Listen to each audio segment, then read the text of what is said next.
بسم اللہ الرحمن الرحیم۔ صحیح بخاری حدیث نمبر 4۔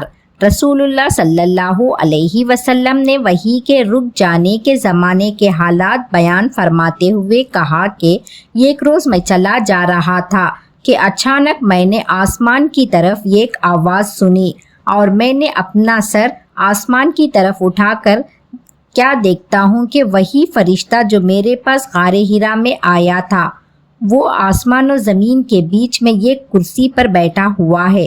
میں اس سے ڈر گیا اور گھر آنے پر میں نے پھر کمبل اوڑھنے کی خواہش ظاہر کی۔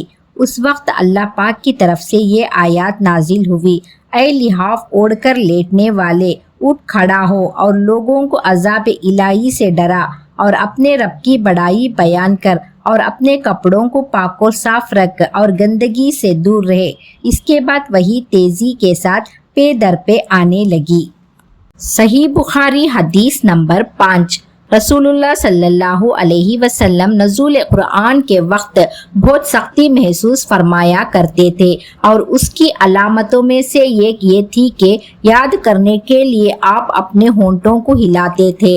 ابن عباس رضی اللہ عنہ نے کہا، میں اپنے ہونٹ ہلاتا ہوں جس طرح آپ ہلاتے تھے۔ سعید کہتے ہی میں بھی اپنے ہونٹ ہلاتا ہوں جس طرح ابن عباس رضی اللہ عنہ کو میں نے ہلاتے دیکھا۔ پھر انہوں نے اپنے ہونٹ ہلائے۔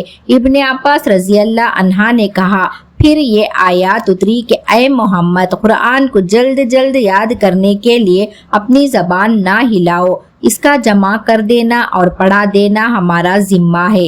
حضرت ابن عباس رضی اللہ عنہ کہتے ہیں، یعنی قرآن آپ صلی اللہ علیہ وسلم کے دل میں جمع دینا اور پڑھا دینا ہمارے ذمہ ہے۔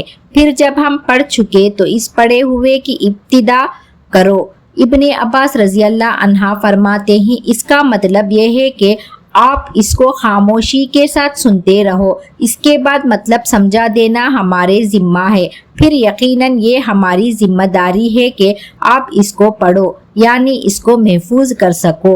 چنانچہ اس کے بعد جب آپ کے پاس حضرت جبرائیل علیہ السلام وحی لے کر آتے تو آپ توجہ سے سنتے۔ جب وہ چلے جاتے تو رسول اللہ صلی اللہ علیہ وسلم اس وحی کو اسی طرح پڑھتے جس طرح حضرت جبرائیل علیہ السلام نے اسے پڑھا تھا۔